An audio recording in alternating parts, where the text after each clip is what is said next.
आशा करता हूं आप सब बहुत अच्छे होंगे। मेरा नाम है सिद्धांत अग्निहोत्री। स्टडी ग्लोस पे आपका बहुत बहुत स्वागत है। बवाल हो गया है, यरूशलेम वायलेंस और ज्यादा एस्केलेट हो गया है। यहां पे पहले हमास ने हमला किया, मैंने बताया ना, ये हमास वाले ना ये भी नाक पे दम किए हुए हैं। उसके बाद इजराइल ने बैंड बजा दी। तो दोस्तों क्या हुआ है हम इस लेक्चर में जानेंगे।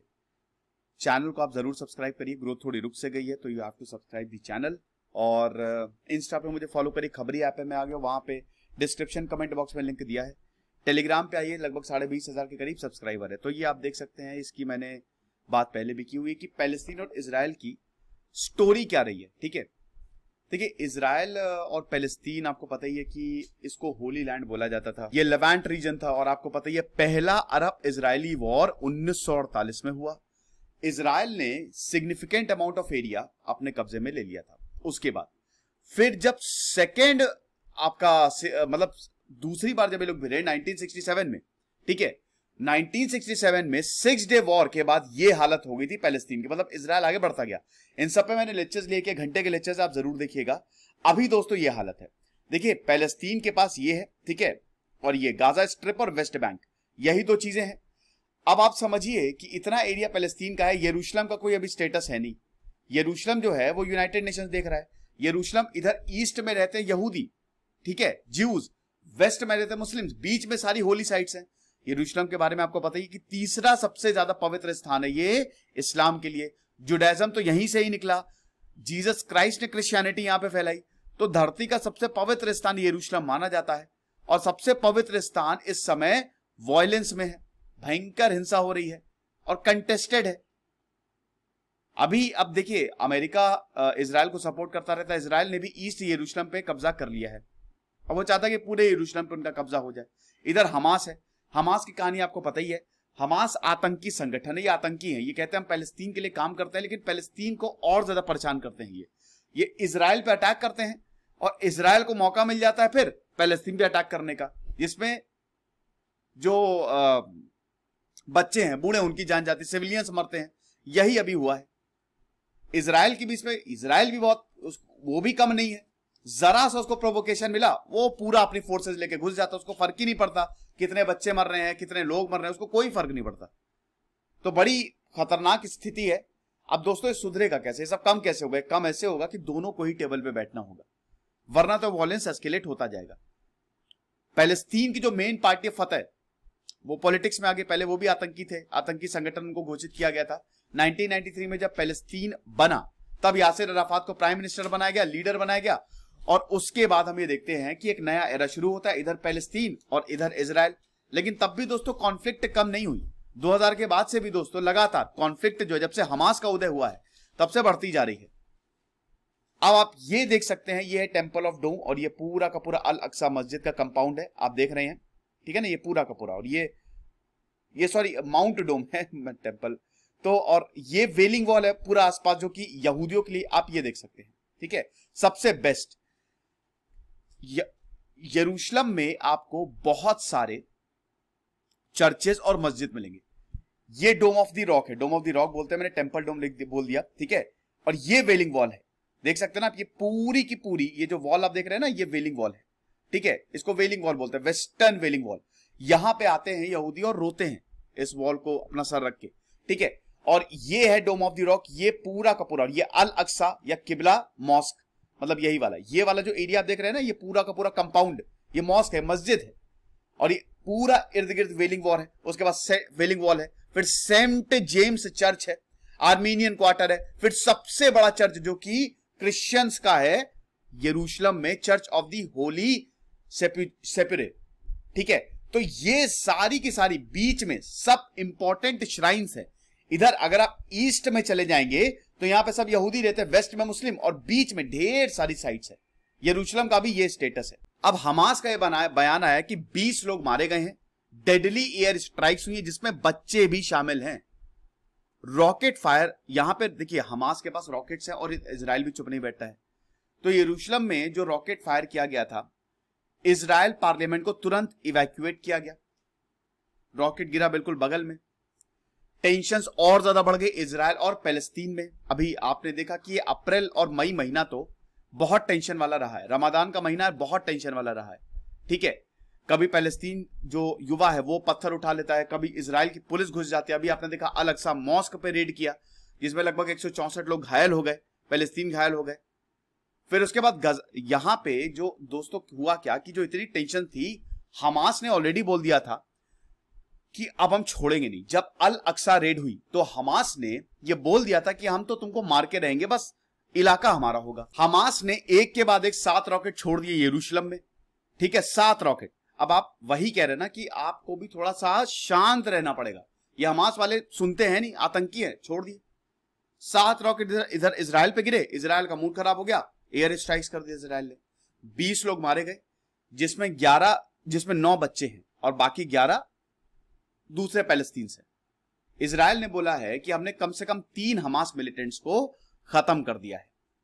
ये सब दोस्तों ये मंडे को जो अल अक्सा रेड हुई ना, तब से इधर हमास का मूड खराब है।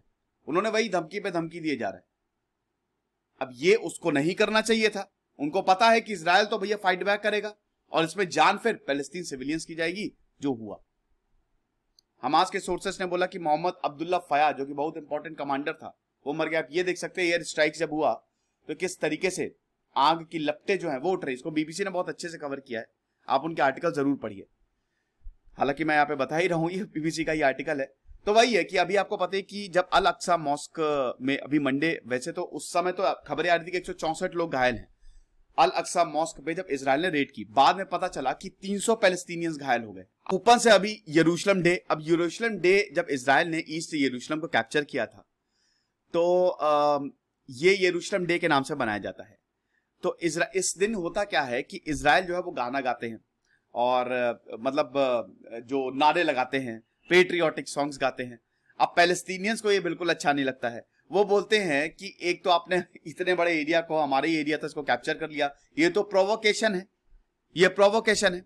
तो इस साल का जो मार्च हुआ, ठीक है, जो अभी दोस्तों रमजान में मार्च हुआ, उसमें वायलेंस हो गई। यहां पे ही मूड खराब हो गया। इस बार का जो मार्च था ना वो हिंसक हो गया। बेंजामिन नेतन्याहू का बयान आया, जो कि इस समय इजराइल के प्रधानमंत्री है। वो बोल रहे हैं कि हमास ने रेड लाइन को क्रॉस कर लिया है और अब इजराइल रिस्पॉन्ड करेगा, मतलब अब तो दंगल होगा। अमेरिका के जो सेक्रेटरी ऑफ स्टेट है एंटोनी ब्लिंकन, उन्होंने बोला है कि हमास को तुरंत रॉकेट अटैक्स बंद करने होंगे, दोनों साइड को ही बैठना होगा। देखो यूनाइटेड नेशंस ने भी ये बोला है, कंडेम किया अटैक को, और यूनाइटेड नेशंस भी बोला है कि कुछ करना पड़ेगा, कमिटी बैठाओ या जो भी करो, एक्सपर्ट्स को बैठाओ, दोनों को साथ में लेके आओ, लेकिन इस वायलेंस को खत्म करो। तो अगर खत्म नहीं होगा तो प्रॉब्लम होगी। आपको पता है कि वायलेंस का एक बहुत बड़ा ये भी है कि शेख यरा जो डिस्ट्रिक्ट है ईस्ट यरूशलेम में, ईस्ट यरूशलेम इजराइल के पास है, वहां पे पैलेस्टीनियंस को आने की मनाही है। तो कुछ पैलेस्टीनियंस फैमिलीज वहां पे रह रही हैं। अब इजराइल कहता है वो हमारा एरिया है। अब ये सुप्रीम कोर्ट में मामला गया है, ठीक है। अब सुप्रीम कोर्ट में इसको टाल दिया है, ठीक है।